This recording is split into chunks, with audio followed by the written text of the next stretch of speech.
Hello bachcho, so let's see this question. The question says 10 gram of argon is compressed isothermally and reversibly at a temperature of 27 degrees Celsius from 10 liter to 5 liter. Calculate Q, W, del U and del H. Q यानी heat, W work done, del U is change in internal energy and del H change in enthalpy for the process. And हमारे पास कुछ values given है. आइए solution start करते हैं. Question जैसे कि हम सब जानते हैं it is from the chapter thermodynamics. हमारा की कॉन्सेप्ट क्या होगा, आइसोथर्मल प्रोसेस. तो हमें बताना है आइसोथर्मल प्रोसेस क्या होती है और उसमें कौन से फॉर्मूले यूज होते हैं. Isothermal process is basically the process in which temperature is always constant यानी change in temperature is zero. So हम कहेंगे कि डेल टी इज जीरो या टेम्परेचर इज कांस्टेंट. अब उसमें सबसे पहले हम वर्क निकाल लेते हैं. So work done in an isothermal process, उसका एक फॉर्मूला डिराइव होता है which is -2.303 n R T log base 10 V2 by V1.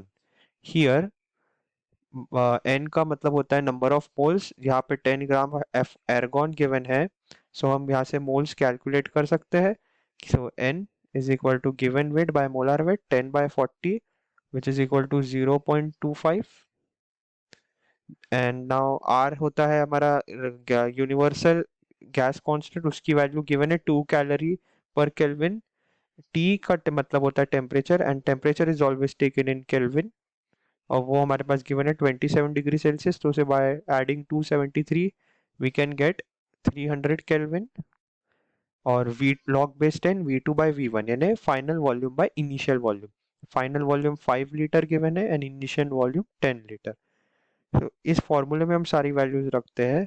-2.303 into N which is 0.25, R 2, temperature 300, log base 10, 10 divided by 5, V2 by V1.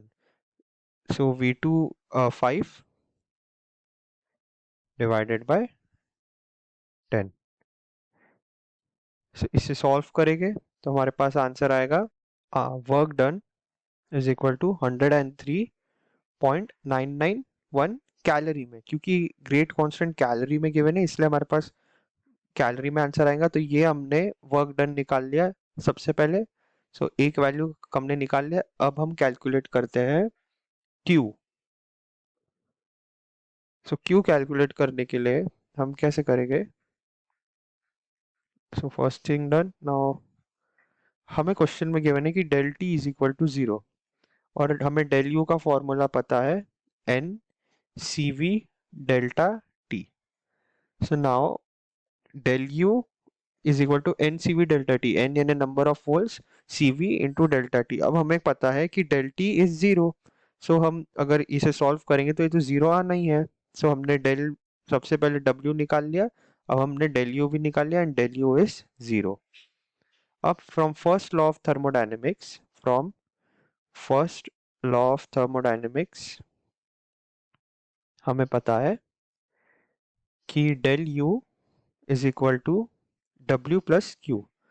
Del U is equal to W plus Q. अगर W ही zero है, अब हमारे पास W की value ही zero given है, so Q हो जाएगा minus W which is equal to -103.991 calorie. ये हमारे पास हीट एनर्जी एक्सचेंज उसकी भी वैल्यू आ चुकी है. अब हम निकालते हैं del H. So del H निकालने के लिए जो हम फॉर्मूला यूज करेंगे वो ये है कि del H is equal to del U plus del P V. Here U यानी चेंज इन इंटरनल एनर्जी जो जीरो आ चुका है, डेल एच यानी change in enthalpy and del PV मतलब चेंज इन पीवी. अब हमारे पास टेम्परेचर कांस्टेंट गिवन है. So from ideal gas law हम पीवी इक्वल टू एनआरटी लिख सकते हैं. एन यानी नंबर ऑफ मोल्स, आर यानी universal gas constant and T temperature जो हमेशा केल्विन में लेते हैं. अब यहाँ पे टेम्परेचर कांस्टेंट है. सो पीवी एक कांस्टेंट टर्म है. पीवी एक कांस्टेंट टर्म है. सो डेल पीवी भी जीरो होगा. सो ये टर्म जीरो हो जाएगी हमारी and del H is equal to del U. And del U हमारे पास 0 आ चुका है। तो हमारे पास सबकी वैल्यूज आ गई है। अब अच्छे से एक फाइनल स्टेटमेंट लिख लेते हैं।